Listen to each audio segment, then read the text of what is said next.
Well, hello and welcome back to Montana. Thinking about doing something just a little bit different today and thought I would share with you guys some of the home remedies, supplements, some of our eating things like that help us keep strong and healthy and help us stay out of the doctor unless it's absolutely necessary.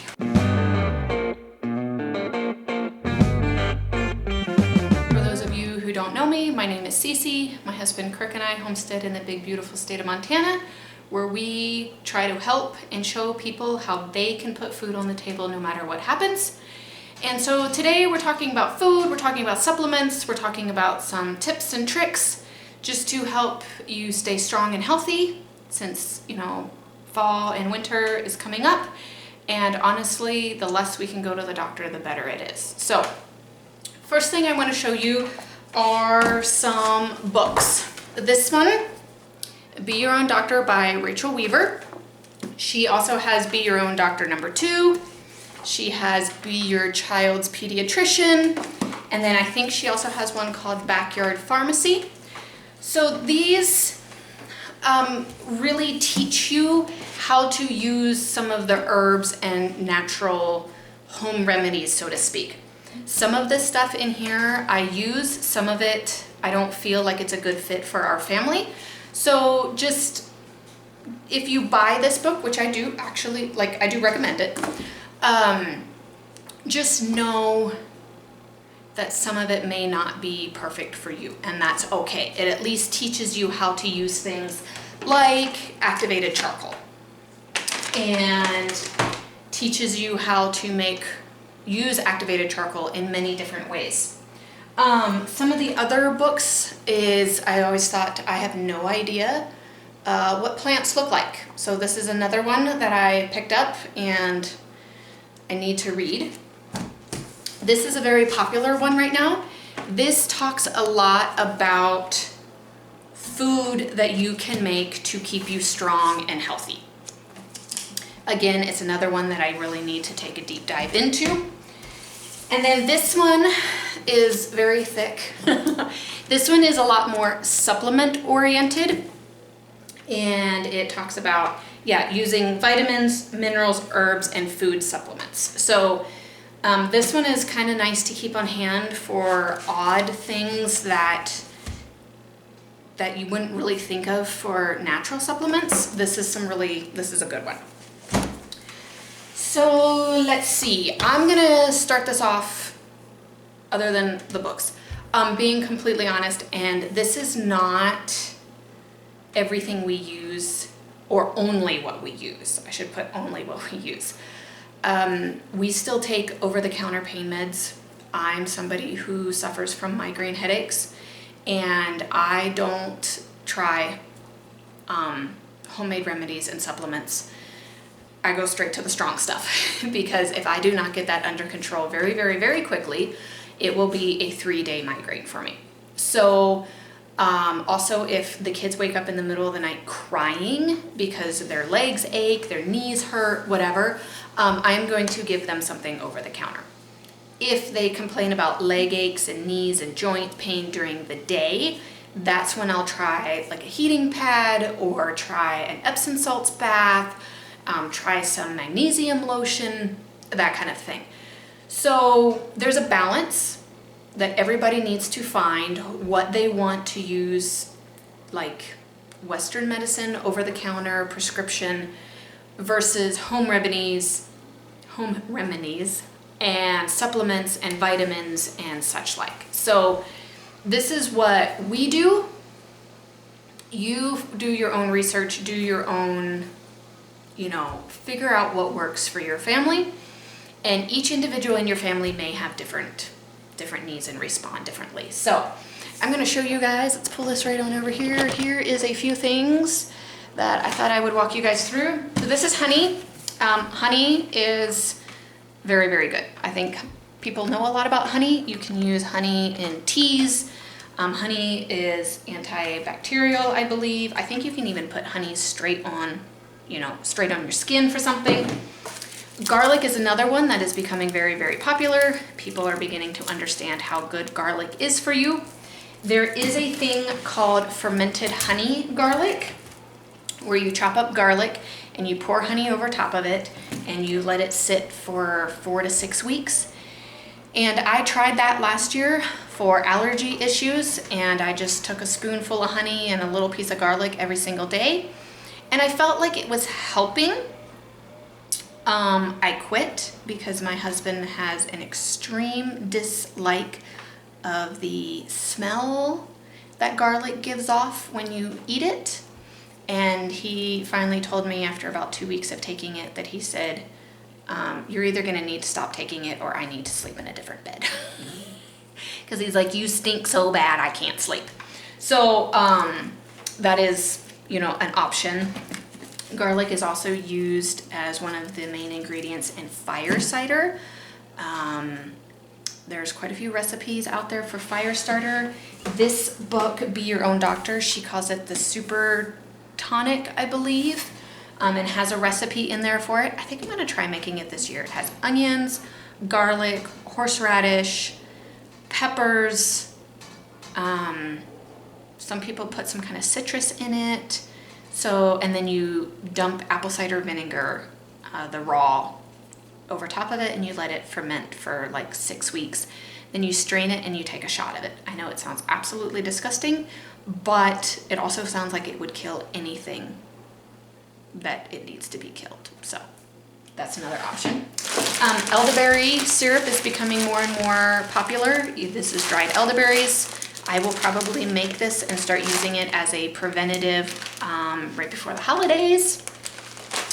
So that's more food. This is some kombucha. Kombucha has very good probiotics in it, along with sauerkraut and yogurt. I struggle to get enough probiotics in. I have gut issues, so I need probiotics. So I buy a probiotic. This is one that has a yeast eater in it. If you ever want to take a deep dive, look up what yeast can do to your intestines. It's pretty disgusting. So this one has something that breaks up the yeast. Along with that, we take vitamins. I give the kids vitamins. I give the kids probiotics. Another very odd supplement that people think might be really odd is this is elk antler. So when the elk antler is still in velvet, they harvest it and freeze dry it and put it in a capsule. And you take 2 capsules every day, and it's supposed to be amazing for joint and bone issues. And then we do use a little bit of essential oils, not a lot. We've got about 3 or 4 that we kind of use regularly. Then let's talk tinctures. The most common one we use is echinacea, but this company, Natural Hope Herbals, have almost every kind of tincture under the sun that you can think of. So they have mixtures of things that are good for detoxing, liver health, tooth stuff, pretty much anything you can think of. And then they have a lot of individual herbs that are in tinctures. So echinacea is one that we always keep on hand. It's a really good immune booster when you need it. This is not something you should be taking consistently, only when you need that really strong immune boost. There's also certain oils, a deep tissue oil, arnica oil. We have several different oils that we use as well. Again, this is something else from that Natural Hope Herbal, just a lot of like remedy type things. This is something that my mom had made for us because I am not very familiar yet with how to process herbs. This is where being a community sufficiency is a really amazing thing, because my mom is learning more and more about tinctures, and I do cheese. So we swap. And so that's why I talk about being community sufficient is sometimes so much better than being self-sufficient. Find somebody who makes soaps and do a trade with them so you don't have to learn everything on your own. Tinctures and herbs are definitely one of those. It takes a lot of time and a lot of research, and I allow her to do that, and I get the benefit from it. And then these are some other, like I said, this is activated charcoal. This is some castor oil. Again, a lot of this stuff, if it seems like, how do I know what works and what does what?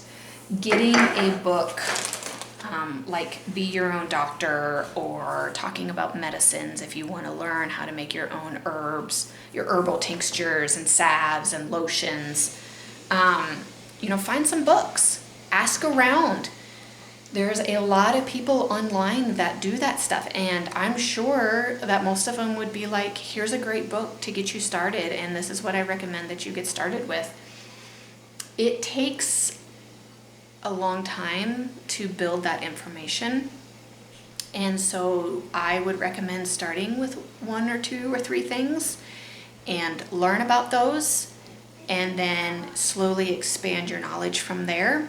Like I said, this has been something that I've been learning over the last 5 to 8 years probably, and my medicine cabinet continues to grow, and I continue to learn new things and try new things. So find a book or 2, start looking into it, and take 1 step at a time. Ask a lot of questions to people that you trust, and go from there. But so far, a lot of this stuff has really helped us fight those very first signs of a virus or a flu bug or whatever it may be.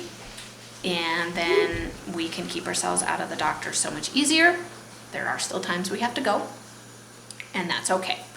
And you will find that balance of what your boundary in the line is when my kid or myself, you know, hits this mark, I go to the doctor, and that is 100% okay.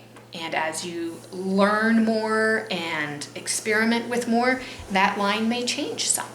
And so, anyways, all of that to say, this is just a small snippet of some of the things that we use, and I encourage you to start looking into home remedies, because as a mom, so many times I've heard of people going to the doctor because their child is sick, and the doctor's like, yeah, they just have to ride it off. Give them some painkiller and just ride it out.